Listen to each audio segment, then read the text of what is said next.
प्यारे साथियों, आप सभी का स्वागत करता हूं अपने एमआरएस स्टडी परिवार में। तो यहां पे रिवर इंजीनियरिंग जो कि एक इलेक्टिव पेपर है बीटेक 8 सेमेस्टर में बिहार इंजीनियरिंग में। तो जो भी बिहार के इंजीनियरिंग कॉलेज हैं उनमें इलेक्टिव पेपर है। ये आपके कॉलेज के ऊपर या आपके प्रोफेसर के ऊपर या आपके ऊपर डिपेंड करता है कि आप कौन सा सब्जेक्ट लेना चाहते हो। डिस्कशन करने के बाद सब्जेक्ट जो है डिसाइड होते हैं। तो यहाँ पे सिलेबस मैं आपको डिस्कस करूँगा कि क्या सिलेबस आपको पढ़ने हैं और किस तरीके का क्वेश्चन आता है।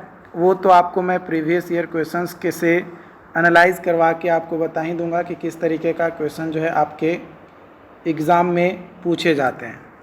तो यहाँ पे आपका सिलेबस है कि रिवर के बिहेवियर के बारे में जानना और वाटर रिसोर्स इंजीनियर के बारे में, रिवर मॉर्फोलॉजी यानी बेंड, मेंडर, थैलवेग, ब्रीडिंग, विट फैब्रिकेशंस, बाइफरकेशंस, इन सभी के बारे में, यानी रिवर मॉर्फोलॉजी के बारे में पढ़ना है। उसके बाद आपका टर्म है सेडिमेंट ट्रांसपोर्ट मैकेनिज्म के बारे में जानना है, जिसमें bed form, bed load, transport of suspended sediment, critical shear stress, sediment transport equations, इसके बारे में आपको जो है जानने हैं।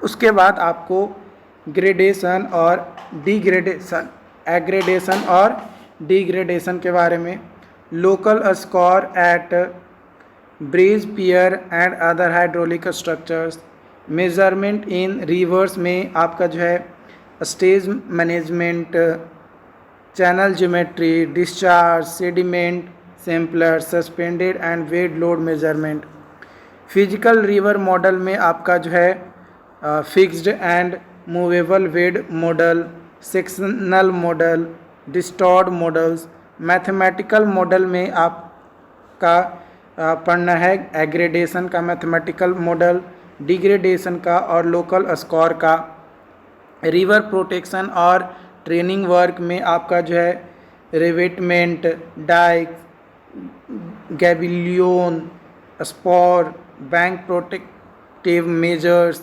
बेड कंट्रोल स्ट्रक्चर्स, इन सभी के बारे में डिस्कस करना है। उसके बाद रिवर ट्रेनिंग को किस तरीके से डिज़ाइन करेंगे, फ्लूड प्रोटेक्शन स्ट्रक्चर्स को कैसे डिज़ाइन करेंगे, कैसे बनाएंगे, उसके बारे में, diversion and coffer dam, river regulation system and dredging and disposals, river restorations. तो इन टॉपिक के बारे में आपको जो है पढ़ने हैं। देखो, जितना मेरे नॉलेज में है ना, रिवर इंजीनियरिंग आपका मैक्स टू मैक्स 10 से 15 लेक्चर है ना, 10 से 15 लेक्चर मैक्सिमम जाएगा। इस कम लेक्चर में ही आपका कंप्लीट हो जाएगा, बट मैक्सिमम जाएगा तो 10 से 15 लेक्चर आपका जाएगा। इससे ज़्यादा में आपको रिवर इंजीनियरिंग नहीं पढ़ना है। अब इतना कम लेक्चर ही क्यों? रीज़न ये है कि ये जो है इरिगेशन इंजीनियरिंग का या फिर इरिगेशन का आपका जो है ये पार्ट है, ठीक है। एक ये चैप्टर है, तो इस चैप्टर को एज ए सब्जेक्ट के तौर पे बस यहाँ पे दे दिया गया है। एक चैप्टर को सब्जेक्ट के तौर पे दे दिया गया, तो कुछ चीज़ें आपको हो सकती है कि डिटेल में पढ़ना हो, बट मैं अपने एंड से पूरी कोशिश करूँगा कि हर एक पॉइंट को, हर एक टॉपिक को कवर कर सकूँ। जितना ज़्यादा से ज़्यादा हो पाएगा उतना ज़्यादा से ज़्यादा और बेटर से बेटर कंटेंट आप लोगों को प्रोवाइड कराने की मैं पूरी कोशिश करूँगा। बस आप लोगों का सपोर्ट चाहिए। जितने ज़्यादा लोग जुड़ेंगे, जितने ज़्यादा लोग पढ़ेंगे, मुझे खुशी होगी कि ज़्यादा से ज़्यादा लोगों को मैं जो भी उनको कंटेंट चाहिए, जो भी उनको मटेरियल चाहिए, वो मैं प्रोवाइड करा पा रहा हूँ। Okay, then thank you so much.